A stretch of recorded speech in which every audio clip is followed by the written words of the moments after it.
Olá galera, vamos iniciar mais um audiobook, dessa vez é do livro A Arte de Ganhar Dinheiro, de P.T. Barnum. As regras de ouro. Não há atalhos para a riqueza, além da vocação correta, bom caráter e perseverança. E não se esqueça de fazer propaganda. Nota do tradutor. P.T. Barnum viveu de 810 a 1891, e este livro foi publicado inicialmente em 1880. Isto é relevante para se entender as referências e exemplos deste pequeno, mas valioso livro, pois estão defasadas. $1 de 1880 equivale a aproximadamente $30 de 2022. O autor faz referências a motores a vapor, bondes, a importância de ler jornais, os valores e bem como a seriedade mudaram e coisas que consideramos básicas eram consideradas luxo na época. Em resumo, não as valorizamos da mesma forma que outrora e talvez por isso, mesmo que não estamos tão satisfeitos como antes. Segunda e importante observação. Os princípios da riqueza são realmente os mesmos de sempre. Aproveitem a aula. Lúcio Jacobs Mitchell, verão 2022. Sobre o autor. Phineas Taylor Barnum, Bethel, 5 de julho de 1810, Bridgeport, 7 de abril de 1891. Foi um showman e empresário do ramo do entretenimento norte-americano, lembrado principalmente por promover as mais famosas críticas ao teatro e por fundar o circo que viria a se tornar o Ringling Bros. E Barnum e Bailey Circus, também conhecido como Ringling e Ringling Brothers Circus, quando os irmãos Ringling compraram a Barnum e Bailey Ltd. após a morte de Bailey em 1906. Seus sucessos provavelmente fizeram dele o primeiro milionário do show business, embora Barnum tenha sido um autor, editor, filantropista e por algum tempo um político. Ele disse o seguinte sobre si: "Eu sou um showman por profissão, e todo o embelezamento não fará de mim nada mais."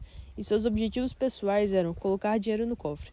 Nascido na cidade de Bethel, Barnum se tornou um pequeno empresário próximo dos 20 anos e fundou um jornal semanal antes de se mudar para Nova York em 1834. Ali ele embarcou na carreira do entretenimento, primeiro com um show de variedades chamado Barnum's Grand Scientific and Musical Theatre, Grande Teatro Científico e Musical de Barnum, e logo em seguida comprando o Scudder American Museum, que ele logo renomeou em sua homenagem. Barnum usava o museu como plataforma para promover suas trotes e curiosidades humanas, como a sereia de Fiji, uma montagem do corpo de um peixe com a cabeça de um macaco, e o General Tom Dedão, um anão e sua família. Em 1850, ele promoveu uma turnê americana da cantora Jane Lind, pagando para ela a soma sem precedentes de $1.000 por noite, por 180 noites. Após alguns reveses econômicos por causa de investimentos ruins nos anos 50 e anos de litígio e humilhação pública, ele se utilizou de uma turnê de palestras, majoritariamente como um palestrante sobre a temperança, para se livrar dos débitos. Seu museu foi o primeiro a ter aquário nos Estados Unidos e ele expandiu o departamento do Museu de Cera. Barnum serviu ainda 2 termos na legislatura do estado de Connecticut, com a ratificação da 13ª Emenda Constitucional sobre a escravidão. Barnum discursou perante os colegas da legislatura e disse: "Uma alma humana não deve ser minimizada. Ela pode habitar o corpo de um chinês, um turco, um árabe ou um Hottentot. Ela ainda assim é um espírito imortal." Como prefeito de Bridgeport, ele trabalhou para melhorar o fornecimento de água, para iluminar as ruas e para fazer valer as leis sobre a prostituição e venda de bebidas alcoólicas. Barnum foi instrumental na fundação do Hospital da Cidade, fundado em 1878, e foi o seu primeiro presidente. O circo foi a origem de sua fama duradoura. Ele fundou o P.T. Barnum Grande Museu, zoológico e hipódromo itinerante, uma mistura de circo, zoológico e museu de horrores que mudou de nome várias vezes. Barnum morreu dormindo em casa em 7 de abril de 1891 e foi enterrado no Mountain Grove Cemetery, em Bridgeport, Connecticut, um cemitério que ele projetou. Introdução de P.T. Barnum. Nos Estados Unidos, onde temos mais terra do que gente, não é nada difícil para as pessoas de boa saúde ganharem dinheiro. Neste campo comparativamente novo, existem tantos caminhos de sucesso abertos, tantas vocações que não estão concorridas, que qualquer pessoa de ambos os sexos que esteja disposta, pelo menos por enquanto, a se engajar em qualquer ocupação respeitável que ofereça, pode encontrar trabalho lucrativo. Aqueles que realmente desejam alcançar uma independência têm apenas que se concentrar nela e adotar os meios adequados, como fazem em relação a qualquer outro objeto que desejam realizar. E a coisa é fácil de fazer, mas por mais fácil que se ache ganhar dinheiro, não tenho dúvidas que muitos dos meus ouvintes concordarão que é a coisa mais difícil do mundo para conservá-lo. O caminho para a riqueza é, como o Dr. Franklin realmente diz, tão simples quanto o caminho para o moinho. Consiste simplesmente em ganhar menos do que ganhamos. Isso parece ser um problema muito simples. O Sr. Micawber, uma dessas felizes criações do genial Dickens, coloca o caso sobre uma perspectiva firme quando diz que ter uma renda anual de 20 libras por ano e gastar 20 libras e 60 centavos é ser o mais miserável dos homens, enquanto ter uma renda de apenas 20 libras e gastar apenas 19 libras e 60 centavos é ser o mais feliz dos mortais. Muitos de meus leitores podem dizer: entendemos isto é economia e sabemos que economia é riqueza. Sabemos que não podemos comer nosso bolo e guardá-lo também. No entanto, gostaria de dizer que talvez haja mais casos de fracasso por causa de erros neste ponto do que quase todos os outros. O fato é que muitas pessoas pensam que entendem de economia quando realmente não entendem. A verdadeira economia é mal compreendida, e as pessoas passam pela vida sem entenderem corretamente o que é esse princípio. Disse: eu tenho uma renda de tanto, e aqui está meu vizinho que tem a mesma. No entanto, todos os anos ele consegue algo à frente e eu fico aquém. Por que é assim? Eu sei tudo sobre economia. Ele pensa que sabe, mas não sabe. Há homens que pensam que a economia consiste em economizar ninharias, em cortar 2 cafezinhos e em fazer todo tipo de coisas mesquinhas e ordinárias. Economia não é mesquinhez. A desgraça é também que esta classe de pessoas deixa sua economia se aplicar em apenas uma direção. Elas se acham tão maravilhosamente econômicas em economizar 1/2 centavo, onde deveriam gastar 2 centavos, que pensam que podem se dar ao luxo de desperdiçar em outras direções. Há alguns anos antes de se descobrir ou pensar em óleo de querosene, era possível parar durante a noite na casa de quase todos os fazendeiros dos distritos agrícolas e conseguir um jantar muito bom. Mas depois do jantar ele poderia tentar ler na sala de estar e acharia isso impossível com a luz ineficiente de uma vela. A anfitriã, vendo seu dilema, diria: é bastante difícil ler aqui à noite. O provérbio diz: é preciso ter um navio no mar para poder queimar 2 velas ao mesmo tempo. Nunca temos uma vela a mais, exceto em ocasiões especiais. Estas ocasiões especiais ocorrem talvez 2 vezes por ano. Desta forma, a boa mulher economiza 5, 6 ou 10 dólares nesse tempo. Mas a informação que poderia ser derivada de ter a luz extra obviamente superaria de longe 1 tonelada de velas. Mas o problema não acaba aqui. Sentindo que ela é tão econômica em velas de sebo, ela pensa que pode se dar ao luxo de ir frequentemente ao vilarejo e gastar 20 ou 30 dólares em fitas e plissados, muitos dos quais não são necessários. Esta falsa ideia pode ser vista com frequência em homens de negócios e, nesses casos, muitas vezes acontece com o papel de escrever. Encontram-se bons homens de negócios que guardam todos os envelopes e pedaços de papel velhos e não rasgariam uma nova folha de papel, se pudessem evitá-lo por todo o mundo. Tudo isto está muito bem. Eles podem economizar assim 5 ou 10 dólares por ano, mas sendo tão econômicos somente em papel de carta, eles pensam que podem perder tempo, ter festas caras e dirigir suas carruagens. Esta é uma das figuras de linguagem do Dr. Franklin: economizar na torneira e desperdiçar no esguincho. Centavo sábio e libra tola. Ao falar desta classe de pessoas de uma ideia, diz: eles são como o homem que comprou 1 centavo de arrenque para o jantar de sua família e depois contratou uma carruagem para levá-lo para casa. Eu nunca conheci um homem que tivesse sucesso praticando esse tipo de economia. A verdadeira economia consiste em sempre fazer com que a renda ultrapasse as despesas. Se necessário, use as roupas velhas um pouco mais de tempo. Dispense o novo par de luvas, conserte o vestido velho, viva de comida mais simples se necessário, de modo que em todas as circunstâncias, a menos que ocorra algum acidente imprevisto, haverá uma margem a favor da renda. Um centavo aqui e $1 ali, colocado a juros, continua se acumulando, e desta forma o resultado desejado é alcançado. Talvez seja necessário algum treinamento para realizar esta economia, mas uma vez habituado a ela, você verá que há maior satisfação na economia racional do que nos gastos irracionais. Aqui está uma receita que eu recomendo. Considero que é uma excelente cura para a extravagância e especialmente para o erro econômico. Quando você descobrir que não tem excedente no final do ano e ainda tem uma boa renda, aconselho que pegue algumas folhas de papel e as forme em um livro e anote cada item de despesa. Coloque-as todos os dias ou semanas em 2 colunas, uma com o título necessário ou mesmo conforto e a outra com o título luxo. E verá que a última coluna será dupla, tripla e frequentemente 10 vezes maior do que a primeira. O verdadeiro bem-estar na vida custa apenas uma pequena parte do que a maioria de nós pode ganhar. O Dr. Franklin diz: são os olhos dos outros e não os nossos próprios olhos que nos arruinam. Se todo mundo fosse cego, exceto eu mesmo, eu não me preocuparia com roupas ou móveis finos. É o medo do que a Sra. Jones pode dizer que mantém muitas famílias dignas à beira do precipício.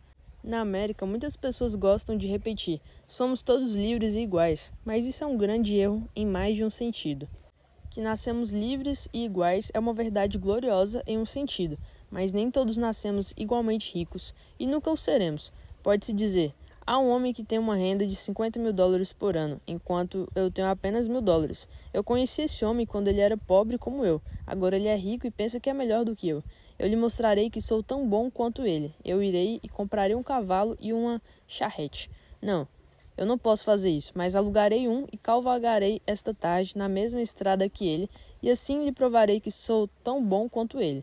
Meu amigo, você não precisa se dar a esse trabalho. Você pode facilmente provar que é tão bom quanto ele.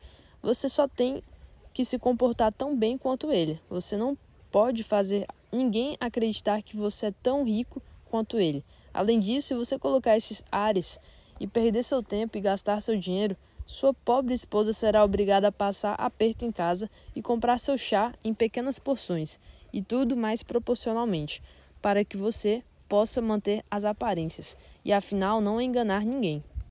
Por outro lado, a Sra. Smith pode dizer que sua vizinha do lado casou com Johnson pelo dinheiro dele, e todos dizem isso.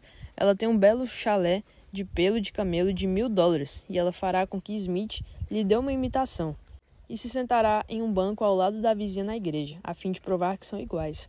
Minha boa mulher, você não avançará se sua vaidade e inveja assim assumir a liderança. Neste país, onde acreditamos que a maioria deve governar, ignoramos esse princípio em relação à moda e deixamos um punhado de pessoas chamando-se a si mesmas de aristocracia elevar-se a um falso padrão de perfeição, e ao nos esforçarmos para atingir esse padrão, nos mantemos constantemente pobres, o tempo todo labutando por aparências externas. Quão mais sábio é ser uma lei para nós mesmos e dizer: vamos regular nossa despesa com nossa renda e guardar algo para um dia chuvoso. As pessoas devem ser tão sensatas no assunto de ganhar dinheiro quanto em qualquer outro assunto. Ações semelhantes produzem efeitos semelhantes. Não se pode acumular uma fortuna tomando o caminho que leva à pobreza. Não é preciso profeta para nos dizer que aqueles que vivem completamente acima de seus meios, sem pensar no reverso desta vida, nunca poderão alcançar uma independência financeira. Homens e mulheres acostumados a gratificar cada capricho e vaidade terão dificuldade, a princípio, de reduzir suas várias despesas desnecessárias e sentirão uma grande abnegação viver em uma casa menor do que a que estão acostumados, com móveis menos caros, roupas menos caras, menos criados, um número menor de bailes, festas, passeios ao teatro, viagens de carro, excursões de prazer, charutos, bebidas alcoólicas e outras extravagâncias. Mas, afinal de contas, se eles tentarem um plano de assentar um ninho de ovos, ou, em outras palavras, uma pequena soma de dinheiro a juros, ou judiciosamente investida em terra, Eles ficaram surpresos com o prazer de verem valores acrescentados à sua pequena pilha, bem como de todos os hábitos econômicos que são produzidos por este curso. O velho traje de roupa e o velho chapéu e vestido atenderão por mais uma estação. O vermute ou água mineral tem melhor sabor que o champanhe. Um banho frio e uma caminhada rápida serão mais estimulantes que um passeio no melhor carro. Um bate-papo social, uma leitura noturna em círculo familiar ou uma hora de jogo de cartas e cabra cega será muito mais agradável que uma festa de 50 ou 500 dólares quando a reflexão sobre a diferença de custo for favorecida por aqueles que começam a conhecer os prazeres da economia. Milhares de homens são mantidos pobres e dezenas de milhares são feitos pobres depois de terem adquirido o suficiente para sustentá-los bem ao longo da vida, em consequência de colocarem seus planos de vida em uma plataforma muito ampla. Algumas famílias gastam 20 mil dólares por ano e algumas muito mais, e dificilmente saberiam como viver com menos, enquanto outras garantem prazeres mais sólidos frequentemente em uma 20ª parte dessa quantia. A prosperidade é uma provação mais severa do que a adversidade, especialmente a prosperidade repentina. Fácil vem e fácil vai. É um velho e verdadeiro provérbio.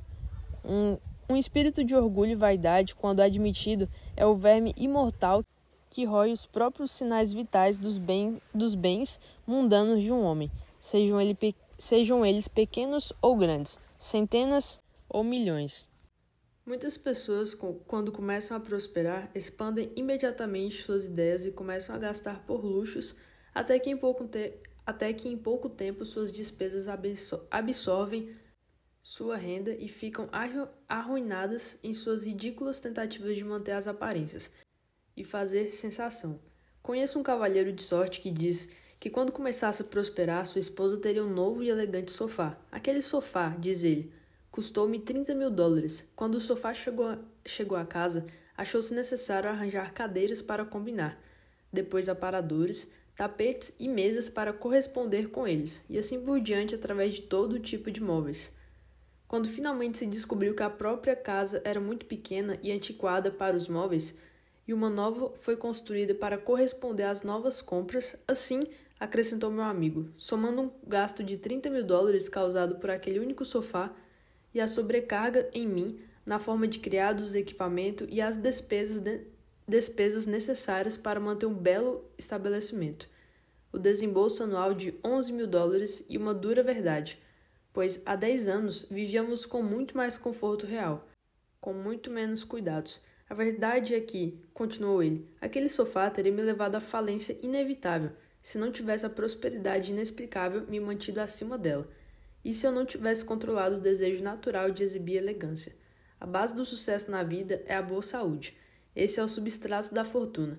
É também a base da felicidade. Uma pessoa não pode acumular fortuna quando está doente. Ela não tem ambição, não tem incentivo, não tem força. É claro que aqueles que têm má saúde e não podem fazer nada, não se pode esperar que tais pessoas possam acumular riqueza, mas há um grande número de pessoas com saúde precária que não precisam ser assim. Se então a saúde sólida é a base do sucesso e da felicidade na vida, quão importante é que estudemos as regras da boa saúde, que é apenas outra expressão para as leis da natureza. Quanto mais nos aproximamos das leis da natureza, mais nos aproximamos da boa saúde. E ainda assim, quantas pessoas há que não prestam atenção às leis naturais, mas as transgridam totalmente, mesmo contra sua própria inclinação natural? Deveremos saber que o pecado da ignorância nunca é ignorado em relação à violação das leis da natureza. Sua infração sempre traz a penalidade. Uma criança pode colocar seu dedo nas chamas sem saber que vai queimar, e assim sofre. O arrependimento, inclusive, não vai deter os espertos. Muitos de nossos antepassados sabiam muito pouco sobre o princípio da respiração. Eles não sabiam muito sobre o oxigênio e, consequentemente, construíram suas casas com pequenos quartos de 7 por 9 pés. E estes bons e velhos puritanos piedosos se trancavam em uma destas celas. Diziam suas orações e iam para a cama. De manhã, eles devotamente retornavam agradecidos pela preservação de suas vidas durante a noite, e ninguém tinha melhor razão para estar agradecido. Provavelmente alguma grande fenda na janela ou na porta deixava entrar um pouco de ar fresco, e assim o salvava. Muitas pessoas violam conscientemente as leis da natureza contra seus melhores impulsos, em nome da moda. Por exemplo, há uma coisa que nada vivo a não ser um verme viu que já amou de forma natural, que é o tabaco. No entanto, quantas pessoas aqui existem que deliberadamente treinam um apetite não natural e superam esta aversão implícita pelo tabaco, a tal ponto que chegam a amá-lo.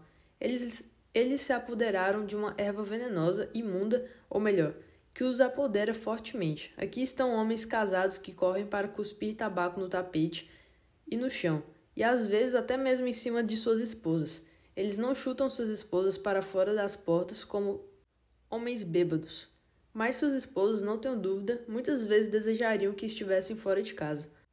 Outra característica perigosa é que este desejo artificial, assim como o ciúme, cresce pelo que se alimenta.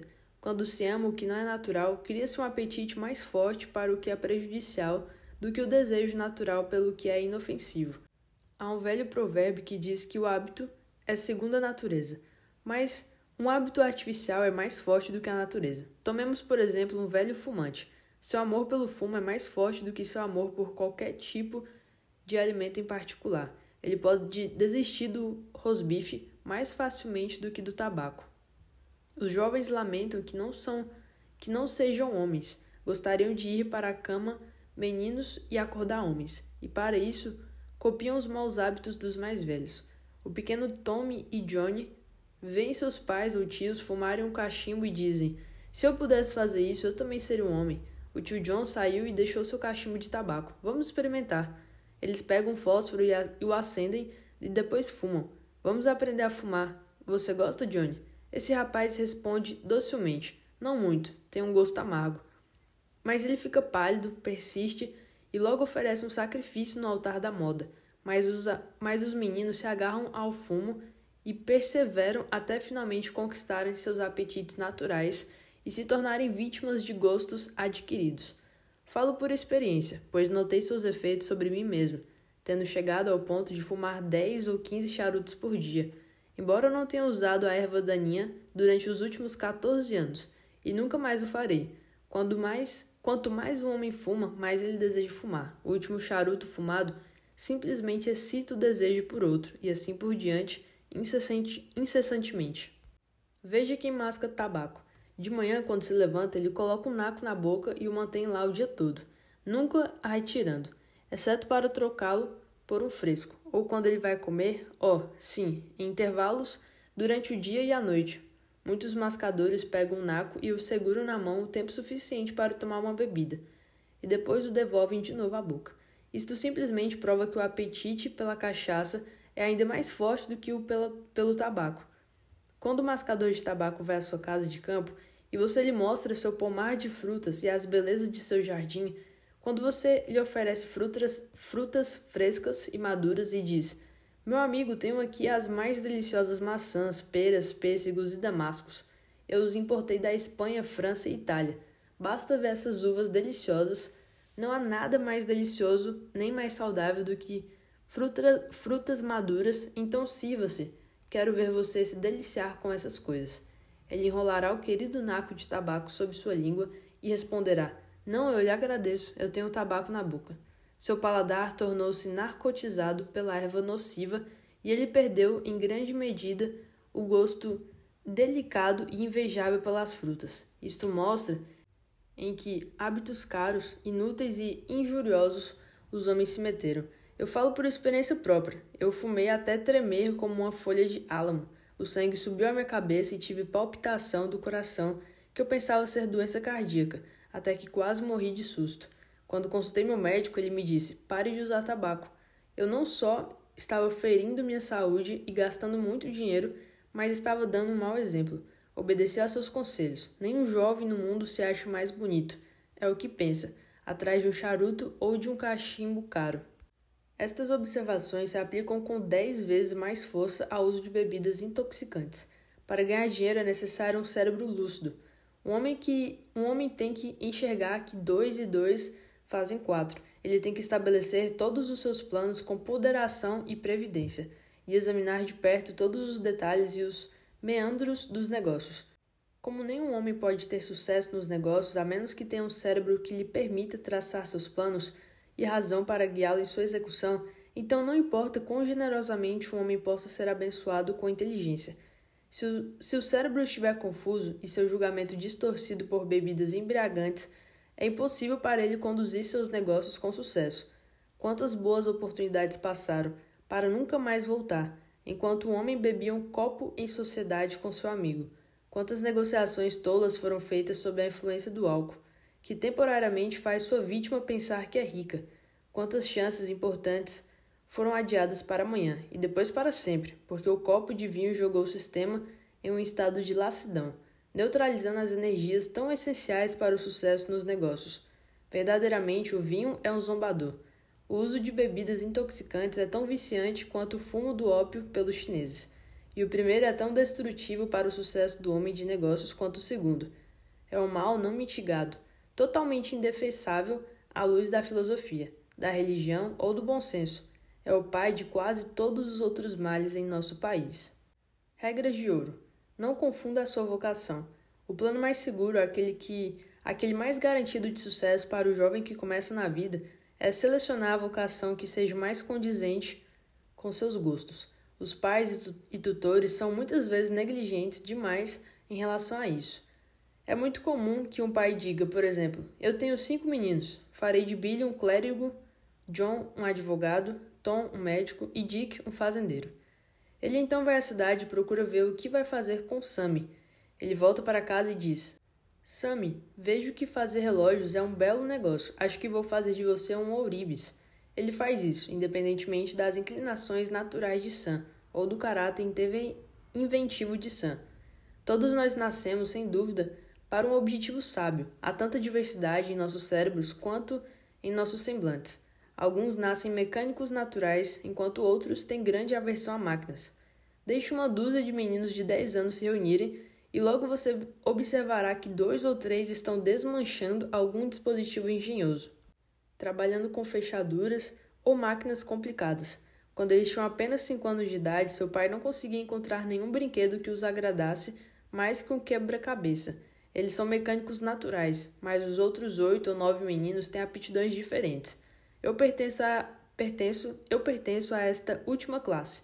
Nunca tive o menor amor por mecanismos. Pelo contrário, tenho uma espécie de repulsa por máquinas complicadas. Nunca tive engenhosidade suficiente para consertar uma torneira para que não pingasse. Nunca pude fazer uma caneta com a qual pudesse escrever ou entender o princípio de uma máquina a vapor. Se um homem pegasse um menino como eu e tentasse fazer dele um relojoeiro, o menino poderia, após um aprendizado de 5 ou 7 anos, ser capaz de desmontar e montar um relógio, mas durante toda a vida ele estaria trabalhando morro acima e aproveitando todas as desculpas para deixar seu trabalho e ficar ocioso. A relojoaria seria repulsiva para ele, a menos que o homem empreenda a vocação que lhe é destinada por natureza e mais adequada ao seu gênio peculiar, ele não poderá ser bem-sucedido. Fico feliz em acreditar que a maioria das pessoas encontra sua vocação correta. No entanto, vemos muitos que confundiram sua vocação, desde o ferreiro até o clérigo. Você verá, por exemplo, aquela linguística extraordinária, o ferreiro erudito, que deveria ter sido professor de letras, e você pode ter visto advogados, médicos e clérigos que, por natureza, eram mais adequados para a bigorna ou para a sapataria. Selecione o ponto certo. Depois de assegurar a vocação correta, você deve ter o cuidado de selecionar o local adequado. É possível que você tenha sido talhado para administrar um hotel e dizem que é preciso um gênio para saber gerir um hotel. Você pode administrar um hotel como um relógio e servir satisfatoriamente 500 hóspedes todos os dias. No entanto, se você localizar seu hotel em uma pequena vila onde não há comunicação ferroviária ou transporte público, a localização seria a sua ruína. É igualmente importante que você não inicie seus negócios onde já existem o suficiente para atender a todas as demandas da mesma atividade. Lembro-me de um caso que ilustra esse assunto. Quando eu estava em Londres em 1858, eu estava passando por Holborn com um amigo inglês e fui ao espetáculo de tostões. Eles tinham imensos letreiros lá fora. retratando as maravilhosas curiosidades a serem vistas, tudo por 1 centavo. Estando eu mesmo perto da fila do show, eu disse: "Vamos entrar aqui." Logo nos encontramos na presença do ilustre apresentador, e ele provou-se o homem mais perspicaz daquela fila que eu já havia conhecido. Ele nos contou algumas histórias extraordinárias em referência às suas damas barbudas, seus albinos e seus armadilhos, que mal podíamos acreditar, mas achamos melhor acreditar do que procurar a prova. Ele finalmente implorou a nossa atenção para alguma estátua de cera e nos mostrou muitas das figuras de cera mais sujas e imundas que se pode imaginar. Elas pareciam não ter visto água desde o dilúvio. "O que há de tão maravilhoso em sua estatuária?" eu perguntei. "Peço-lhe que não fale de forma tão satírica", respondeu ele. "Senhor, estas não são figuras de cera da Madame Tussaud, todas cobertas com ouro e lantejoulas e imitações de diamantes e copiadas de gravuras e fotografias. As minhas, senhor, foram tiradas da vida. Sempre que você olhar para uma dessas figuras, poderá considerar que está olhando para o indivíduo vivo." Olhando casualmente para eles, eu vi um rotulado Henrique VIII e me senti um pouco curioso ao ver que parecia Calvin Edison, o esqueleto vivo. Eu disse: "Você chama isso de Henrique VIII?" Ele respondeu: "Certamente, senhor. Foi feito ao vivo na corte de Hampton, por ordem especial de Sua Majestade, em tal dia." Ele teria dado a hora do dia se eu tivesse resistido. Eu disse: "Todo mundo sabe que Henrique VIII era um grande rei robusto e que essa figura é magra e esguia. O que você diz a isso?" "Por quê?" respondeu ele. "Você ficaria magro e resmungão se ficasse ali sentado pelo tempo que ele tem." Não houve resistência a tais argumentos. Eu disse a meu amigo inglês: "Vamos sair, não lhe diga quem eu sou." Eu mostro a bandeira branca, ele me espanca. Ele nos seguiu até a porta e, vendo a multidão na rua, chamou: "Senhoras e senhores, suplico que vocês prestem atenção para o caráter respeitável de meus visitantes", apontando para nós enquanto nos afastávamos. Eu o visitei alguns dias depois. Disse-lhe quem eu era e disse: "Meu amigo, você é um excelente showman, mas escolheu um ponto ruim." Ele respondeu: "Isso é verdade, senhor. Sinto que todos os meus talentos são jogados fora. Mas o que posso fazer?" "Você pode ir para os Estados Unidos", respondi eu. "Você pode receber todo o valor de suas habilidades lá. Você encontrará muito espaço de manobra na América. Eu o empregarei por 2 anos. Depois disso, você poderá partir por sua própria conta." Ele aceitou minha oferta e permaneceu 2 anos em um museu de Nova York. Em seguida, ele foi para Nova Orleans e manteve-se no mundo de espetáculos itinerantes durante o verão. Hoje ele tem $60.000 simplesmente porque ele selecionou a vocação certa e também garantiu a localização adequada. O velho provérbio diz: 3 mudanças são tão ruins quanto um incêndio, mas quando um homem está no incêndio, pouco importa quão cedo ou com que frequência ele muda de lugar. Evite endividamento. Os jovens que começam na vida devem evitar se endividar. Não há praticamente nada que arraste uma pessoa para baixo como uma dívida. É entrar em uma posição de escravidão, mas encontramos muitos jovens, quase adolescentes, em situações de endividamento. Ele encontra um amigo e diz: olhe para isto. Confiaram em mim para um novo traje. Ele parece olhar para as roupas como se lhe tivessem sido dadas. Bem, frequentemente é assim, mas se ele conseguir pagar e depois voltar a tomar crédito, ele está adotando um hábito que o manterá na pobreza durante toda a vida. A dívida rouba o respeito próprio de um homem e o faz quase desprezar a si mesmo, resmungar e gemer e trabalhar pelo que comeu ou gastou. E agora, quando é chamado a pagar, ele não tem nada para mostrar por seu dinheiro. Isto é propriamente chamado de trabalhar por um cavalo morto. Não falo de comerciantes que compram e vendem a crédito, ou daqueles que compram a crédito para transformar a compra em lucro. O velho religioso disse a seu filho fazendeiro: "John, nunca tome empréstimos, mas se você for tomar para alguma coisa, que seja para esterco, porque isso o ajudará a pagá-lo novamente." O Sr. Beecher aconselhava os jovens a se endividarem se pudessem em uma pequena quantia na compra de terras nos territórios rurais. Se um jovem, dizia ele, só se endividar por alguma terra e depois se casar, estas 2 coisas o manterão reto ou nada o fará. Isto pode ser certo até certo ponto, mas se endividar pelo que come, bebe e veste deve ser evitado. Algumas famílias têm um hábito tolo de obter crédito nas lojas e, portanto, frequentemente compram muitas coisas que poderiam ter sido dispensadas. Está muito bem dizer: eu tenho crédito por 60 dias, e se eu não tiver o dinheiro, o credor não vai pensar nada sobre isso. Não há nenhuma classe de pessoas no mundo que tenham tão boas lembranças como os credores. Quando os 60 dias se esgotarem, você terá que pagar. Se não pagar, você quebrará sua promessa e provavelmente recorrerá a uma mentira. Você pode dar alguma desculpa ou se endividar em outro lugar para pagá-la, mas isso só afundará mais. Um rapaz bem parecido e preguiçoso era o aprendiz, Horácio. Seu empregador disse: Horácio, você já viu uma lesma? Ele se afastou. Você deve tê-lo conhecido então, pois estou certo de que nunca ultrapassou uma, disse o chefe. Seu credor o encontrará ou o ultrapassará e dirá: agora, meu jovem amigo, você concordou em me pagar. Você não fez. Você me deve os juros. Deve-me os juros. Você paga os juros e começa a trabalhar contra você. É um cavalo morto. O credor vai para a cama à noite e acorda de manhã melhor do que quando se retirou para a cama, porque seus juros aumentaram durante a noite. Mas você fica mais pobre enquanto dorme, pois os juros estão se acumulando contra você. O dinheiro é, em alguns aspectos, como fogo. É um servo muito excelente, mas um terrível mestre. Quando o dominar, quando os juros se acumulam constantemente contra você, ele o manterá no pior tipo de escravidão. Mas deixe o dinheiro trabalhar para você, e você tem o servo mais dedicado do mundo. Não é um servo dos olhos. Não há nada animado ou inanimado que funcione tão fielmente como o dinheiro quando colocado a juros, bem seguro. Funciona noite e dia, e com o tempo úmido ou seco. Nasci no estado de Connecticut, onde os antigos puritanos tinham leis de tal forma rígidas que se dizia: multar um homem por beijar sua esposa no domingo. No entanto, estes velhos puritanos ricos tinham milhares de dólares em juros, e no sábado à noite valiam uma certa quantia. No domingo, eles dirigiam-se à igreja e cumpriam todos os deveres de um cristão. Ao acordar na segunda-feira de manhã, eles se veriam consideravelmente mais ricos que no sábado à noite anterior, simplesmente porque seu dinheiro colocado a juros tinha trabalhado fielmente para eles durante todo o dia de domingo, de acordo com a lei. Não deixe que isso funcione contra você.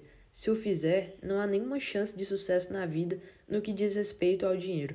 John Randolph, o excêntrico virginiano, uma vez exclamou no Congresso: Senhor Presidente, descobri a pedra filosofal.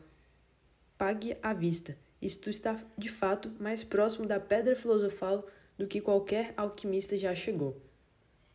Persevere. Quando o homem está no caminho certo, ele deve perseverar. Falo disso porque há pessoas que nascem cansadas, naturalmente preguiçosas e sem autoconfiança e sem perseverança. Mas elas podem cultivar estas qualidades, como disse Dave Crockett.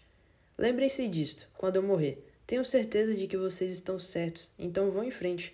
É esta atitude positiva, esta determinação de não deixar que os medos ou as tristezas se apoderem de você, de modo a fazê-lo relaxar suas energias na luta pela independência, que você deve cultivar. Quantos já quase alcançaram o objetivo de sua ambição, mas perdendo a fé em si mesmos, relaxaram suas energias, e o prêmio principal foi perdido para sempre. É sem dúvida muitas vezes verdade, como diz Shakespeare. Há uma maré nos assuntos dos homens, que tomada na enchente leva à fortuna. Se você hesitar, alguma mão mais corajosa se colocará à sua frente e levará o prêmio. Lembre-se do provérbio de Salomão: o homem se torna pobre quando trabalha com a mão frouxa, mas a mão do diligente enriquece. Perseverança às vezes é apenas outra palavra para autoconfiança. Muitas pessoas naturalmente olham para o lado escuro da vida e tomam emprestado problemas. Elas nascem assim. Então elas pedem conselhos e serão governadas por um vento e sopradas por outro. E não podem confiar em si mesmas. Até que você possa confiar em si mesmo, não deve esperar ter sucesso. Conheci homens pessoalmente que se encontraram com reviravoltas financeiras e cometeram suicídio, porque pensavam que nunca poderiam superar seu infortúnio.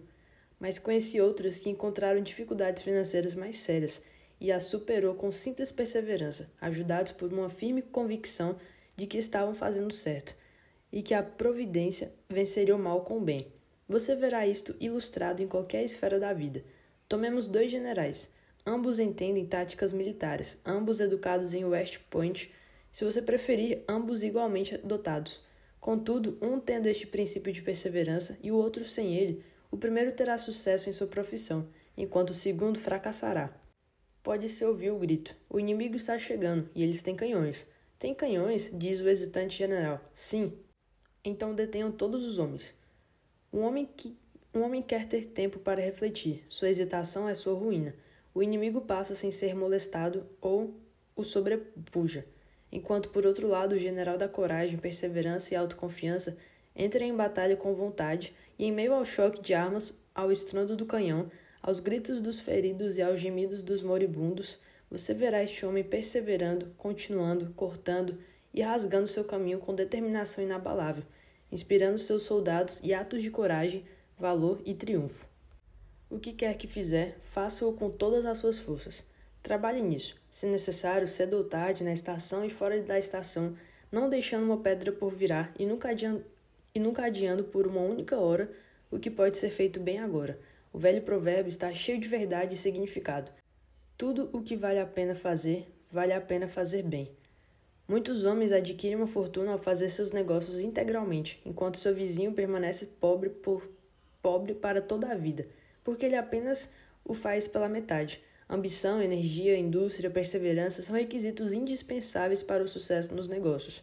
A sorte sempre favorece os corajosos, e nunca ajuda um homem que não se ajuda a si mesmo. Não adianta gastar seu tempo com o Sr. Micawber, na espera que algo apareça. Para tais homens, uma de duas coisas geralmente aparece: a casa dos pobres ou a cadeia, pois a ociosidade gera maus hábitos e veste um homem em trapos. O pobre vagabundo gastador diz ao homem rico: descobri que há dinheiro suficiente no mundo para todos nós. Se ele fosse dividido igualmente, isto deve ser feito, e todos seremos felizes juntos. Mas, foi a resposta, se todos fossem como você, o dinheiro seria gasto em 2 meses. E o que você faria então? Oh, dividir novamente, continuar dividindo, é claro. Eu estava lendo recentemente em um jornal londrino um relato de um pobre filósofo que foi expulso de uma pensão barata porque não podia pagar sua conta, mas ele tinha um rolo de papel pendurado no bolso do casaco, o que após exame provou ser seu plano para pagar a dívida nacional da Inglaterra sem a ajuda de 1 centavo. As pessoas têm que fazer o que Cromwell disse, não apenas confiar na providência, mas manter a pólvora seca. Faça sua parte do trabalho ou não terá sucesso. Maomé, uma noite enquanto estava acampado no deserto, ouviu um de seus fatigados seguidores comentar: soltarei meu camelo e confiá-lo-ei a Deus. Não é assim, disse o profeta. Amarra teu camelo e confia-o a Deus. Façam tudo o que puderem por vocês mesmos, e depois confiem na providência, ou na sorte, ou no que quiserem chamar-lhe, para o restante. Aplique seus próprios esforços pessoais. Dependa do olho do empregador, muitas vezes vale mais do que as mãos de uma dúzia de funcionários. Na natureza das coisas, um agente não pode ser tão fiel a seu empregador quanto a si mesmo. Muitos que são patrões lembrarão de casos em que os melhores funcionários ignorarão pontos importantes que não poderiam ter escapado de sua própria observação como proprietário. Nenhum homem tem o direito de esperar ter sucesso na vida, a menos que entenda seu negócio, e ninguém pode entender seu negócio completamente, a menos que o entenda por aplicação pessoal e experiência. O homem pode ser um fabricante, ele tem que aprender os muitos detalhes de seu negócio pessoalmente. Ele aprenderá algo todos os dias e descobrirá que vai cometer erros quase todos os dias. E estes mesmos erros são uma ajuda para ele no caminho das experiências. Se ele apenas lhes der atenção, ele será como o vendedor de embalagens, que, tendo sido enganado quanto à qualidade na compra de sua mercadoria, disse: tudo bem, há um pouco de informação a ser obtida todos os dias. Nunca mais serei enganado dessa maneira. Assim, um homem compra sua experiência e é o melhor do gênero se não for comprada a um preço demasiado caro. Eu defendo que todo homem deve, como Cuvier, o naturalista francês, conhecer a fundo seus negócios. Ele era tão proficiente no estudo da história natural que você poderia trazer para ele um osso ou mesmo uma seção de osso de um animal que ele nunca havia visto descrito, e raciocinando por analogia, ele seria capaz de desenhar um retrato do animal do qual o osso havia sido tirado. Em uma ocasião, seus alunos tentaram enganá-lo.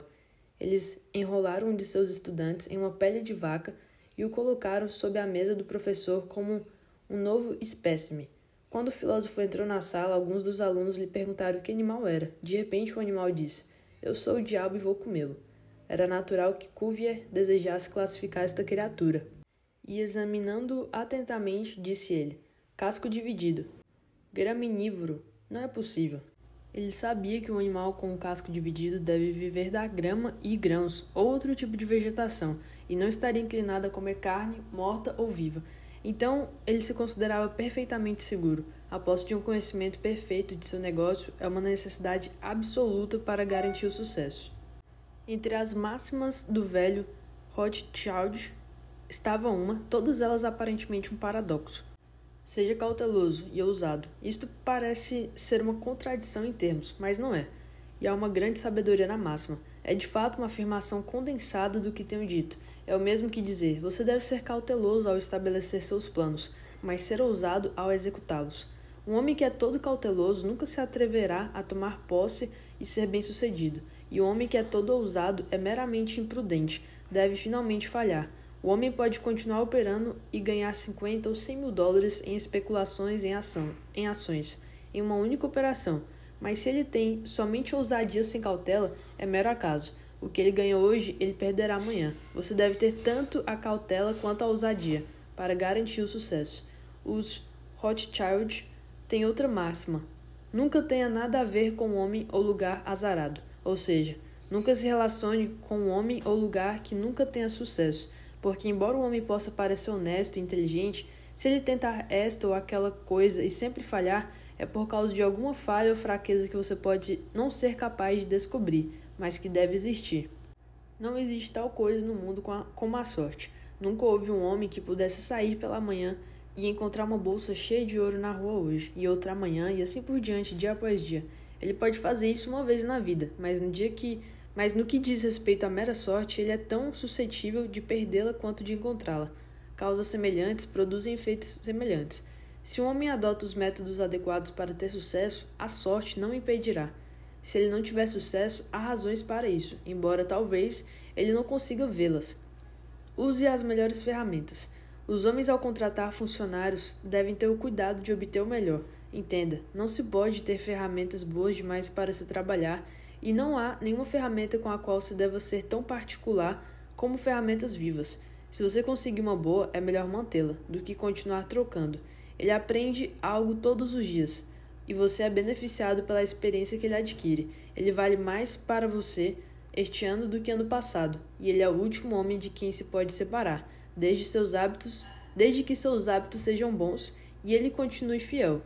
Se à medida que ele se torna mais valioso, exige um aumento exorbitante de salário, supondo que você não possa passar sem ele, deixe-o ir. Sempre que tenho tal funcionário, sempre o dispenso. Primeiro, para convencê-lo de que seu lugar pode ser preenchido, e segundo, porque ele não serve para nada se ele se acha inestimável e não pode ser dispensado. Mas eu o manteria, se possível, a fim de lucrar com o resultado de sua experiência. Um elemento importante em um funcionário é o cérebro. Você pode ver anúncios, contrata-se, mas funcionários não valem muito sem cabeças. O Sr. Beecher ilustra isto com sabedoria. Um funcionário oferece seus serviços dizendo: eu tenho um par de mãos e um dos meus dedos pensa. Isso é muito bom, diz o empregador. Outro homem aparece e diz: ele tem 2 dedos que pensam. Ah, isso é melhor. Mas um terceiro chama e diz que todos os seus dedos e polegares pensam. Isso é melhor ainda. Finalmente outro entra e diz: eu tenho um cérebro que pensa. Eu penso em tudo. Eu sou um homem que pensa, assim como um trabalhador. Você é o homem que eu quero, diz o patrão encantado. Aqueles homens que têm cérebro e experiência são, portanto, os mais valiosos e não devem ser facilmente afastados. É melhor para eles, assim como para você mesmo, mantê-los de tempos em tempos com aumentos razoáveis em seus salários. Não se ache superior a seus negócios. Os jovens, depois de terem passado por seu treinamento profissional ou aprendizagem, em vez de perseguirem sua vocação e crescerem seus negócios, muitas vezes ficam à toa. Eles dizem: eu aprendi meu ofício, mas não vou ser um mercenário. Qual é o objetivo de aprender meu ofício ou profissão, a menos que eu me estabeleça? Você tem capital para começar? Não, mas vou tê-lo. Como você vai tê-lo? Vou lhe dizer confidencialmente. Tenho uma velha tia rica e ela morrerá em breve, mas se ela não o fizer, espero encontrar um velho rico que me prestará alguns milhares para me dar um início. Se apenas conseguir o dinheiro para começar, farei bem. Não há erro maior do que quando um jovem acredita que terá sucesso com o dinheiro emprestado. Por quê? Porque a experiência de cada homem coincide com a do Sr. Astor, que disse: foi mais difícil para ele acumular seus primeiros $1.000 do que todos os milhões seguintes que constituíram sua colossal fortuna. O dinheiro não serve para nada a menos que você saiba o valor dele pela experiência. Dê a um garoto $20.000 e coloque-o em um negócio, e as chances são de que ele perca cada dólar antes de completar um ano de atividade. Como comprar um bilhete na loteria e ganhar um prêmio. Vem fácil, vai fácil. Ele não sabe o valor do bilhete. Nada vale nada, a menos que custe esforço. Sem abnegação e economia, paciência e perseverança, e começando com um capital que você não conquistou, você não tem certeza de conseguir acumular. Os jovens, em vez de esperar por sapatos de homens mortos, deveriam estar de pé e trabalhando, pois não há classe de pessoas que não se acomodam tanto em relação à morte como esses velhos ricos. E é uma felicidade para os herdeiros expectantes que assim seja. 9 em cada 10 homens ricos de nosso país hoje começaram na vida como meninos pobres com vontade decidida, indústria, perseverança, economia e bons hábitos. Eles seguiram aos poucos, ganharam seu próprio dinheiro e o pouparam. E esta é a melhor maneira de adquirir uma fortuna. Stephen Girard começou a vida como um pobre garoto de camarote e morreu com um patrimônio de $9 milhões. A.T. Stewart era um menino irlandês pobre e pagou impostos sobre $1,5 milhão de renda a cada ano. John Jacob Astor era um pobre garoto fazendeiro e morreu com 20 milhões. Cornelius Vanderbilt começou a vida dirigindo um barco de Staten Island a Nova York. Ele presenteou nosso governo com um navio a vapor no valor de $1 milhão e morreu com um patrimônio de 50 milhões. Não há caminho régio para o aprendizado, diz o provérbio, e posso dizer que é igualmente verdadeiro, não há caminho régio para a riqueza. Mas eu acho que há um caminho régio para ambos. O caminho do aprendizado é um caminho real, o caminho que permite ao estudante expandir seu intelecto e acrescentar diariamente ao seu estoque de conhecimentos, até que no agradável processo de crescimento intelectual ele seja capaz de resolver os problemas mais profundos, contar as estrelas, analisar cada átomo do globo e medir o firmamento. Esta é a estrada régia, e é a única estrada que vale a pena percorrer. Portanto, no que diz respeito à riqueza, vá em frente confiante, estude as regras e, acima de tudo, estude a natureza humana, pois o estudo adequado da humanidade é estudar o homem, e você descobrirá que, enquanto expande o intelecto e os músculos, sua experiência ampliada lhe permitirá cada dia acumular mais e mais capital, o que aumentará por juros e de outras formas até chegar a um nível de independência. Você descobrirá como uma coisa geral que os meninos pobres ficam ricos e os meninos ricos ficam pobres. Por exemplo, um homem rico na sua morte deixa uma grande propriedade para sua família. Seus filhos mais velhos que o ajudaram a ganhar sua fortuna sabem por experiência o valor do dinheiro, e eles pegam sua herança e a acrescentam a ela. As porções separadas das crianças pequenas são colocadas a juros, e os pequeninos são acariciados, e dizem a eles uma dúzia de vezes por dia: você é rico, você nunca terá que trabalhar, você pode ter sempre o que quiser, você pode sempre ter o que quiser, pois você nasceu com uma colher de ouro na boca. O jovem herdeiro logo descobre o que isso significa. Ele tem os melhores trajes e brinquedos, ele é empanturrado com doces de açúcar e quase morto com bondade, e passa de escola em escola, afagado e lisonjeado. Ele se torna arrogante e autoconfiante, abusa de seus professores e exagera em tudo. Ele não sabe nada sobre o real valor do dinheiro, nunca tendo ganho nenhum, mas sabe tudo sobre o negócio da colher de ouro. Na faculdade, ele convida seus pobres companheiros de estudo para o seu alojamento, onde lhes oferece vinho e jantares. Ele é adulado e afagado, e chamado de um bom companheiro glorioso, porque é tão generoso com seu dinheiro. Ele dá seus jantares, conduz seus cavalos velozes, convida seus companheiros para festas e eventos, determinado a ter muitos bons momentos. Ele passa a noite em brincadeiras e deboche, e guia seus companheiros com a canção familiar. Não vamos para casa até de manhã. Ele faz com que eles se juntem a ele para derrubar placas, tirar os portões de suas dobradiças e jogá-los em pátios e charcos de cavalos. Se a polícia os prende, os derruba e os leva para o cárcere e alegremente paga as despesas. Ah, meus meninos, ele clama, para que serve ser rico se você não pode se divertir? Ele poderia dizer mais verdadeiramente, se você não pode fazer papel de tolo, mas ele é rápido. Odeia coisas lentas e não percebe. Os jovens abastados com o dinheiro de outras pessoas têm quase por certo certeza que perderão tudo o que herdaram e adquirem todo tipo de maus hábitos que, na maioria dos casos, os arruinam em saúde, carteira e caráter. Neste país, uma geração segue a outra, e os pobres de hoje são ricos na geração seguinte, ou seja, na terceira. Sua experiência os conduz e eles se tornam ricos, e deixam vastas riquezas para seus filhos pequenos. Estas crianças, tendo sido criadas no luxo, são inexperientes e ficam pobres. E depois de uma longa experiência, uma outra geração chega e reúne novamente riquezas por sua vez. E assim a história se repete. E feliz é aquele que, ouvindo a experiência dos outros, evita as rochas e os escombros sobre os quais tanto foram arruinados. Na Inglaterra, o negócio faz o homem. Se um homem naquele país é um mecânico ou um trabalhador, ele não é reconhecido como cavalheiro. Na ocasião de minha primeira aparição perante a Rainha Vitória, o Duque de Wellington me perguntou em que classe social estavam os pais do general Tom Thumb. Seu pai é um carpinteiro, respondi. Eu tinha ouvido que ele era um homem honrado, foi a resposta de sua graça. Neste país republicano, o homem faz o negócio. Não importa se ele é ferreiro, sapateiro, fazendeiro, banqueiro ou advogado. Desde que o seu negócio seja legítimo, ele pode ser um cavalheiro. Portanto, qualquer negócio legítimo é uma bênção dupla. Ajuda o homem empenhado nele e também ajuda os outros. O fazendeiro sustenta sua própria família, mas ele também beneficia o comerciante ou mecânico que precisa dos produtos de sua fazenda. O alfaiate não só ganha a vida com seu ofício, mas também beneficia o agricultor, o clérigo e outros que não podem fazer suas próprias roupas. Mas todas estas classes muitas vezes podem ser cavalheiros. A grande ambição deve ser superar todos os outros que se dedicam à mesma ocupação. O estudante universitário que estava prestes a se formar disse a um velho advogado: Eu ainda não decidi qual área vou seguir. Sua área profissional está cheia?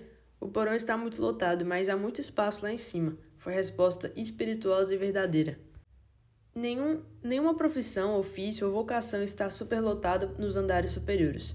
Onde quer que você encontre o comerciante ou banqueiro mais honesto e inteligente, ou o melhor advogado, o melhor médico, o melhor clérigo, ou o melhor sapateiro, carpinteiro ou qualquer outra coisa, esse homem é o mais procurado e tem sempre o suficiente para fazer.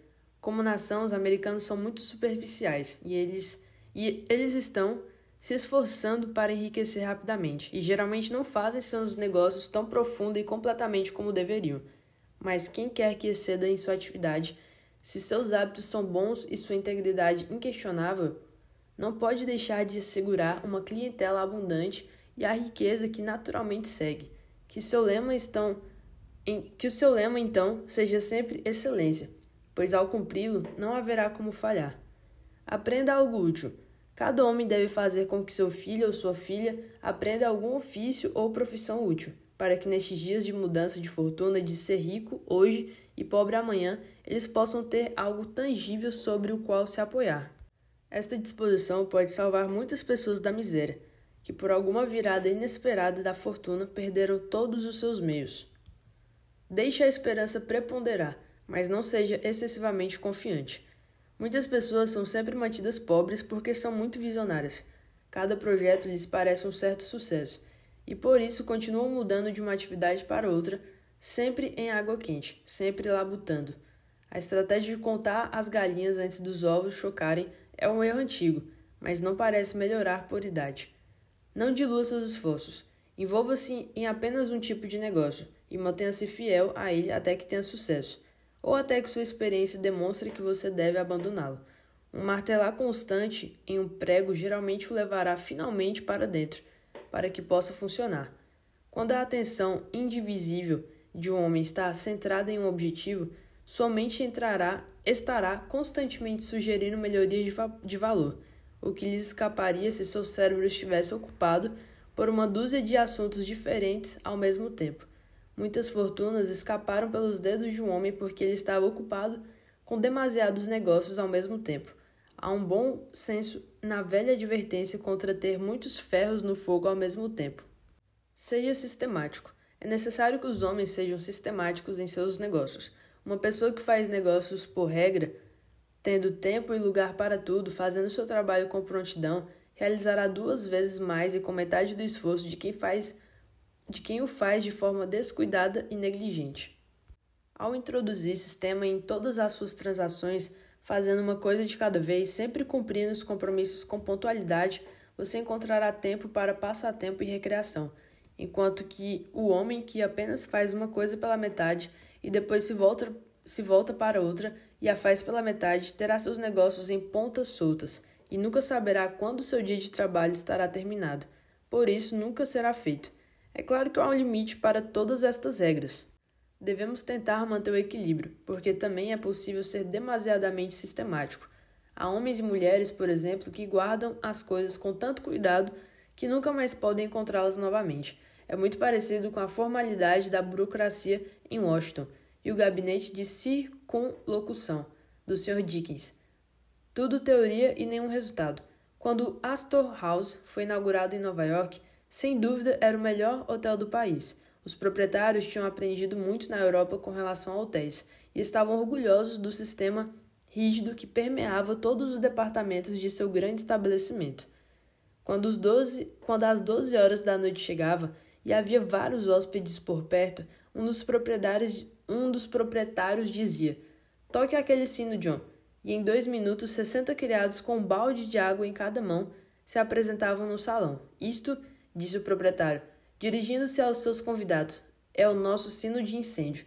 Ele mostrará que estamos bastante seguros aqui. Fazemos tudo sistematicamente." E isso foi antes do sistema público de água ser introduzido na cidade, mas eles às vezes levaram seu esquema longe demais. Em uma ocasião, quando o hotel estava lotado de hóspedes, um dos garçons ficou subitamente indisposto e, embora houvesse 50 garçons no hotel, o proprietário pensou que deveria ter seu conjunto completo, ou seu sistema seria interrompido. Pouco antes da hora do jantar, ele correu para baixo e disse: "Deve haver outro garçom. Falta-me um garçom. O que posso fazer?" Por acaso ele viu Boots, o irlandês. "Pat", disse ele, "lave suas mãos e seu rosto. Pegue aquele avental branco e entre na sala de jantar em 5 minutos. Em seguida, Pat apareceu como requerido, e o proprietário disse: "Agora, Pat, você deve ficar atrás dessas 2 cadeiras e esperar os senhores que as ocuparão. Você já atuou como garçom?" "Eu sei tudo sobre isso, claro, mas nunca o fiz." Como um navegador irlandês em uma ocasião quando o capitão, pensando em estar consideravelmente fora de seu curso, perguntou: "Você tem certeza de que entende o que está fazendo?" Pat respondeu: "Claro, e eu conheço todas as rochas do canal." Naquele momento, atirou o navio contra uma rocha. "Ah, essa é uma delas", continuou o navegador. Mas para voltar à sala de jantar, Pat, disse o proprietário: "Aqui nós fazemos tudo sistematicamente. É preciso primeiro servir um prato de sopa a cada um dos senhores e quando terminarem perguntar-lhes o que vão comer a seguir." Pat respondeu: "E eu entendo perfeitamente as virtudes do sistema." Muito em breve chegaram os convidados. Os pratos de sopa foram colocados diante deles. Um dos 2 comensais de Pat tomou sua sopa, o outro não a quis. Ele disse: "Garçom, leve este prato e traga-me um pouco de peixe." Pat olhou para o prato de sopa não provado e, lembrando-se das instruções do senhorio em relação ao sistema, respondeu: "Não até ter comido a sua sopa." É claro que isso era levar o sistema longe demais. Leia os jornais. Tenha sempre um jornal de confiança e assim mantenha-se informado a respeito das transações do mundo. Aquele que não se informa fica isolado de sua espécie. Nestes dias de telégrafo e vapor, muitas invenções e melhorias importantes estão sendo feitas em todos os ramos do comércio, e aquele que não consulta os jornais logo se verá em seu negócio deixado para trás. Cuidado com operações externas. Às vezes vemos homens que obtiveram fortunas de repente se tornam pobres. Em muitos casos, isto surge da intemperança e muitas vezes do jogo e de outros maus hábitos. Frequentemente isso ocorre porque um homem envolveu-se em operações externas de algum tipo. Quando ele fica rico em seus negócios legítimos, ele é informado de uma grande especulação onde ele pode fazer uma fortuna de milhares. Ele é constantemente lisonjeado por seus amigos que lhe dizem que ele nasceu afortunado, que tudo em que ele toca se transforma em ouro. Agora, Se ele esquecer que seus hábitos econômicos, sua retidão de conduta e uma atenção pessoal a um negócio que ele entende causarão seu sucesso na vida, ele ouvirá as vozes das sereias. Ele diz: ele não é um homem de negócios, eu colocarei $20.000. Tenho tido sorte, e minha boa sorte logo me trará de volta $60.000. Passados alguns dias, descobre-se que ele deve colocar mais $10.000. Logo depois de lhe ser dito: está tudo bem, mas certos assuntos não previstos exigem um adiantamento de $20.000 a mais, o que lhe trará uma rica colheita. Mas antes que chegue a hora de perceber, a bolha rebenta. Ele perde tudo o que possui e então aprende o que deveria ter sabido no início: que por mais bem-sucedido que um homem possa ser em seu próprio negócio, se ele desvia disso, se envolve em um negócio que ele não entende. Ele é como Sansão quando tosquiado de sua cabeleira, sua força se foi, e ele se torna como outros homens. Se um homem tem muito dinheiro, ele provavelmente pode investir algo em tudo que parece prometer sucesso, e isso provavelmente beneficiará a humanidade, mas que as somas assim investidas sejam moderadas em quantidade e nunca deixe um homem tolamente arriscar uma fortuna que ganhou de forma legítima, investindo em coisas nas quais ele não tem experiência. Não dá fiança sem garantias. Sustento que nenhum homem deve jamais endossar uma nota ou tornar-se fiador para qualquer homem, seja seu pai ou irmão, sem assumir uma boa garantia na medida que ele possa se dar ao luxo de perder e não se importar com o fiado. Aqui está um homem que tem $20.000, ele mantém uma próspera manufatura ou comércio mercantil. Você está aposentado e vivendo de seu dinheiro poupado. Ele vem até você e diz: você sabe que eu tenho $20.000 e não devo $1. Se eu tivesse $5.000 em dinheiro, eu poderia comprar um lote particular de mercadorias e dobrar minha fortuna em alguns meses. Você endossará minha dívida por essa quantia? Você reflete que ele tem $20.000 e não corre nenhum risco ao endossar sua nota. Você gostaria de ajudá-lo e empresta seu nome sem tomar a precaução de obter garantias. Pouco tempo depois, ele lhe mostra a nota com seu endosso cancelado. Ele diz, provavelmente verdadeiramente, que ele teve o lucro que esperava pela operação. Você reflete que fez uma boa ação, e o pensamento o faz sentir-se feliz. De vez em quando a mesma coisa ocorre novamente e você o faz novamente. Você já fixou a impressão em sua mente de que é perfeitamente seguro endossar suas notas sem garantia. Mas o problema é que este homem está recebendo dinheiro com demasiada facilidade. Ele só tem que levar sua promissória ao banco e levar o dinheiro. Ele recebe dinheiro sem esforço, sem inconveniência para si mesmo. Agora imagine o resultado. Ele vê uma chance de especulação fora de seu negócio. Um investimento temporário de apenas $10.000 é necessário. Certamente voltará antes que a dívida no banco seja devida. Ele coloca uma promissória de tal quantia diante de você. Você a assina quase mecanicamente, estando firmemente convencido de que seu amigo é responsável e digno de confiança. Você endossa suas promissórias como um assunto cotidiano. Infelizmente, a especulação não dá o resultado esperado, e sua promissória de $10.000 deve ser descontada para assumir a última no vencimento. Antes que esta promissória amadureça, a especulação provou ser um fracasso total e todo o dinheiro é perdido. O perdedor diz a seu amigo, o endossante, que perdeu metade de sua fortuna de modo algum. Ele nem sequer menciona que especulou de alguma forma, mas ele ficou entusiasmado. O espírito de especulação o levou. Ele viu outros fazendo grandes somas desta maneira. Raramente ouvimos falar dos perdedores, e como outros especuladores, ele procura seu dinheiro onde o perdeu. Ele tenta novamente, e endossar promissória tornou-se crônico, e a cada perda ele recebe sua assinatura, por qualquer quantia que ele queira. Finalmente você descobre que seu amigo perdeu todos os seus bens e todos os seus. Você está estupefato de espanto e dor e diz: é uma coisa difícil, meu amigo, aqui me arruinou. Mas você deveria acrescentar: eu também o arruinei. Se você tivesse dito em primeiro lugar: eu o ajudarei, mas nunca endossarei sem tomar ampla quantia, ele não poderia ter ido além do alcance de seu braço e nunca teria sido tentado a se afastar de seus negócios legítimos. É uma coisa muito perigosa, portanto, a qualquer momento, deixar as pessoas ficarem na posse de dinheiro com demasiada facilidade, isso as tenta a especulações perigosas, se nada mais. Salomão disse verdadeiramente: aquele que odeia a fiança é fiável. Portanto, com o jovem começando a trabalhar, deixe-o entender o valor do dinheiro ganhando. Quando ele entender o valor do dinheiro, então, lubrifique um pouco as rodas para ajudá-lo a iniciar o negócio. Mas lembre-se, homens que recebem dinheiro com facilidade demais não costumam ter sucesso. É preciso obter os primeiros dólares por golpes duros e com algum sacrifício, a fim de apreciar o valor desses dólares. Anuncie seu negócio. Todos nós dependemos mais ou menos do público para o nosso sustento.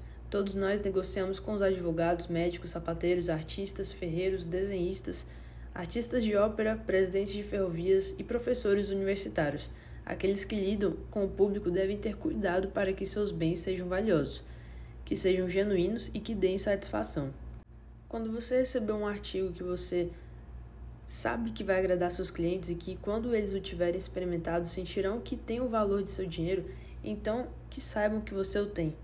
Tenha cuidado para anunciá-lo de uma forma ou de outra, porque é evidente que se o homem tiver um artigo tão bom para a venda e ninguém o souber, isso não lhe trará nenhum retorno. Em um país como este, onde quase todos leem e onde os jornais são distribuídos e circulam em edições de 5.000 a 200.000, seria muito insensato se este canal não fosse aproveitado para atingir o público na publicidade. Um jornal entra na família e é lido pela esposa e filhos, bem como pelo chefe da casa. Assim, centenas e milhares de pessoas podem ler seu anúncio enquanto você está cuidando de seus negócios rotineiros.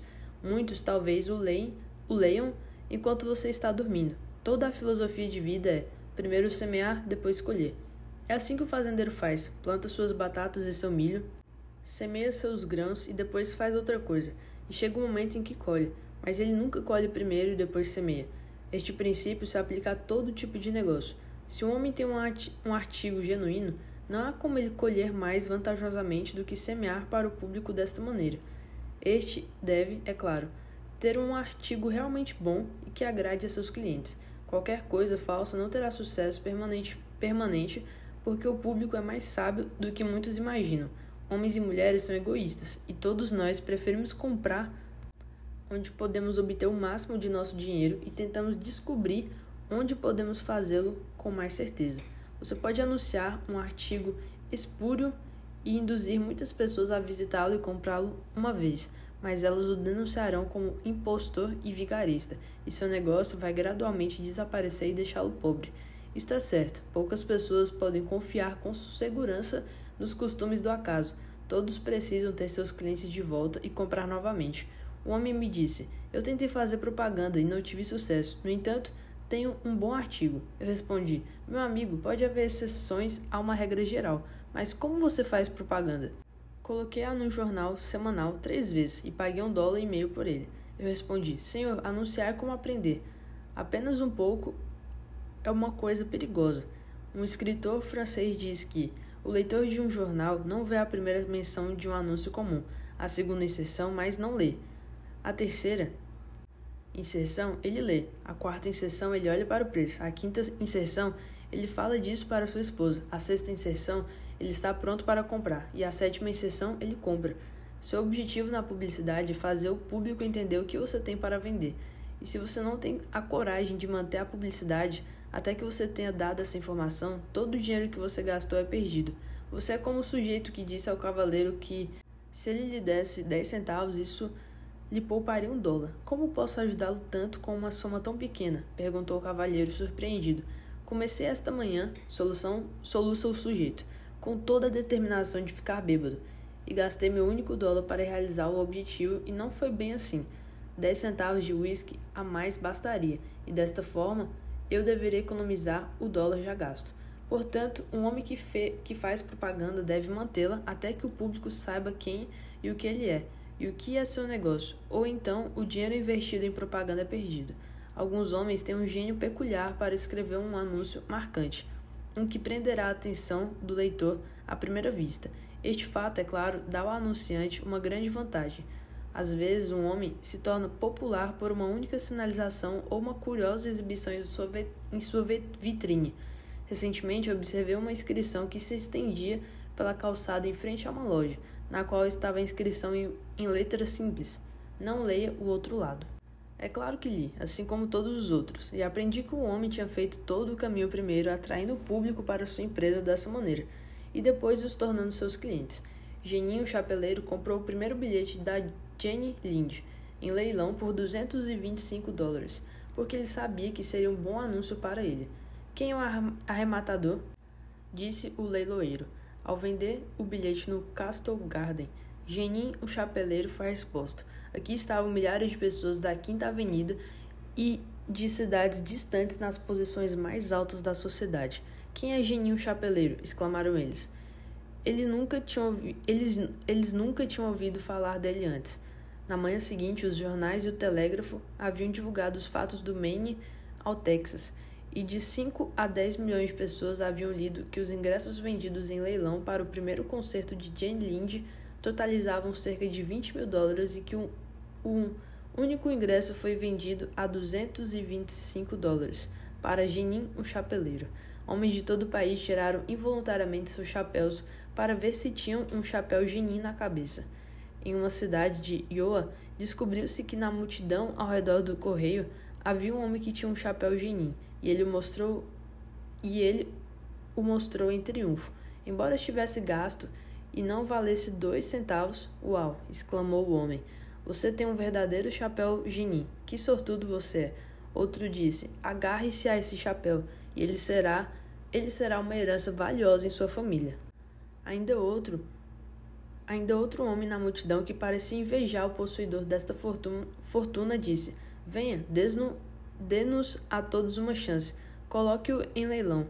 Ele o fez e foi vendido como lembrança por $9,50. Qual foi a consequência para o Sr. Genin? Ele vendeu 10 mil chapéus extras por ano, nos primeiros 6 anos. 90% dos compradores compraram dele, provavelmente por curiosidade, e muitos deles, descobrindo que ele lhes dava um bom valor pelo seu dinheiro, tornaram-se seus clientes habituais. Esta sacada publicitária chamou a atenção deles e depois, devido ao bom artigo, eles voltaram a comprar. Agora eu não digo que todos deveriam fazer propaganda como o Sr. Genin fez, mas eu digo que se um homem tem mercadorias para venda e ele não as anuncia de alguma forma, as chances são de que um dia o juiz leiloeiro faça isso por ele. Tampouco digo que todos devem anunciar em um jornal, ou mesmo usar tinta de impressora de forma alguma. Pelo contrário, embora esse artigo seja indispensável na maioria dos casos, ainda assim médicos e clérigos, e às vezes advogados e alguns outros, podem chegar mais efetivamente ao público de alguma outra forma, mas é óbvio, eles devem ser conhecidos de alguma forma, senão como poderiam ser financiados? Seja educado e gentil com seus clientes. A cortesia e a civilidade são o melhor capital já investido nos negócios. Grandes lojas, letreiros dourados, propagandas, tudo isso será inútil se você ou seus funcionários tratarem seus clientes de forma descuidada. A verdade é que quanto mais bondoso e solícito for um homem, mais generoso será o patrocínio que lhe será concedido. O homem que der a maior quantidade de bens de qualidade correspondente pela menor soma, ainda reservando para si mesmo lucro, terá geralmente o melhor sucesso a longo prazo. Isto nos leva à regra de ouro. Como quereis que os homens vos façam, fazei vós também a eles. E eles farão melhor por você do que se sempre os tratasse como se quisesse tirar o máximo proveito deles pelo menor retorno. Os homens que exploram seus clientes, agindo como se nunca esperassem vê-los novamente, não se enganarão. Eles nunca mais os verão como clientes. As pessoas não gostam de pagar e serem chutadas depois. Um dos contínuos do meu museu me disse uma vez que pretendia chicotear um homem que estava na sala de conferências assim que ele saísse. Por quê? Eu perguntei. Porque ele disse que eu não era um cavalheiro, respondeu o contínuo. Não importa, respondi. Ele paga por isso e você não o convencerá de que você é um cavalheiro chicoteando. Não posso me dar ao luxo de perder um cliente. Se você açoitá-lo, ele nunca mais visitará o museu e ele induzirá amigos a irem com ele a outros lugares de diversão em vez daqui. E assim você vê, eu seria o verdadeiro perdedor. Mas ele me insultou, murmurou o porteiro. Exatamente, respondi. E se ele fosse dono do museu e você o tivesse pago pelo privilégio de visitá-lo, e ele então o tivesse insultado, poderia haver alguma razão em seu ressentimento, Mas neste caso, ele é um homem que paga, enquanto nós recebemos, e você deve, portanto, aturar suas más maneiras. Meu assessor comentou rindo que esta era sem dúvida a verdadeira política, mas ele acrescentou que não deveria me opor a um aumento de salário se fosse esperado que ele fosse abusado a fim de promover meu interesse. Seja caridoso. É claro que os homens devem ser caridosos, porque é um dever e um prazer, mas mesmo com uma questão de política, se você não possuir um incentivo maior, descobrirá que um homem generoso comandará a clientela, enquanto o avarento sórdido e sórdido será evitado. Salomão diz: há aquele que dispersa e ainda assim prospera, e há aquele que retém mais do que entrega, mas tende à pobreza. É claro que a única verdadeira caridade é aquela que vem do coração. O melhor tipo de caridade é ajudar aqueles que estão dispostos a ajudar a si mesmos. A esmola promíscua, sem perguntar o valor do solicitante, é ruim em todos os sentidos, mas investigar e ajudar tranquilamente aqueles que estão lutando por si mesmos é o tipo que dispersa e ainda assim se prospera. Mas não caia na ideia que algumas pessoas praticam de dar uma oração ao invés de uma batata e uma bênção ao invés de pão aos famintos. É mais fácil fazer cristãos com o estômago cheio do que vazio. Não tagarele. Alguns homens têm um hábito insensato de contar seus segredos comerciais. Se eles ganham dinheiro, gostam de contar a seus vizinhos como foi feito. Nada se ganha com isso e muitas vezes muito se perde. Não diga nada sobre seus lucros, suas esperanças, suas expectativas, suas intenções. Isto deve se aplicar tanto às cartas quanto às conversas.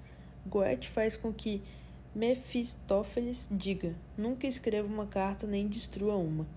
Os homens de negócios devem escrever cartas, mas eles devem ter cuidado com o que colocam nelas.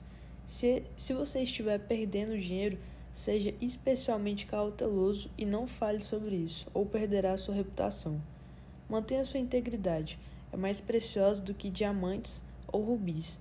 O velho avarento disse a seus filhos: arranje dinheiro, arranje-o honestamente se puder, mas arranje dinheiro. Este conselho não só era atrozmente perverso, mas era a própria essência da estupidez. Era tanto como dizer: se você acha difícil obter dinheiro honestamente, você pode facilmente obtê-lo de forma desonesta. Obtenha-o dessa maneira. Pobre idiota, não saber que a coisa mais difícil na vida é ganhar dinheiro de forma desonesta. Não saber que nossas prisões estão cheias de homens que tentaram seguir este conselho. Não entender que nenhum homem pode ser desonesto sem logo ser descoberto, e que quando sua falta de princípios é descoberta, quase todos os caminhos para o sucesso se fecham para sempre. O público evita muito apropriadamente todos aqueles cuja integridade é posta em dúvida. Não importa quão educado e agradável e acomodador um homem possa ser, nenhum de nós ousa lidar com ele se suspeitarmos de pesos e medidas falsos. A estrita honestidade não só está na base de todo o sucesso na vida, financeiramente, mas em todos os outros aspectos. A integridade intransigente do caráter é inestimável. Ela assegura ao seu possuidor uma paz e alegria que não podem ser alcançadas sem ela, que nenhuma quantia de dinheiro ou casas e terras podem comprar. Um homem que é conhecido por ser estritamente honesto pode ser sempre muito pobre, mas tem as bolsas de toda a comunidade à sua disposição, pois todos sabem que se ele prometer devolver o que pede emprestado, nunca o decepcionará. Como uma mera questão de egoísmo, portanto, se o homem não tivesse nenhum motivo superior para ser honesto, todos descobrirão que a máxima do Dr. Franklin nunca pode deixar de ser verdadeira, que a honestidade é a melhor política. Ser rico nem sempre é equivalente a ser bem-sucedido. Há muitos homens pobres ricos, enquanto há muitos outros homens e mulheres honestos e devotos, que nunca tiveram tanto dinheiro quanto algumas pessoas ricas desperdiçam em uma semana, mas que, no entanto, são realmente mais ricos e felizes do que qualquer homem pode ser ao mesmo tempo em que é um transgressor das leis superiores de seu ser.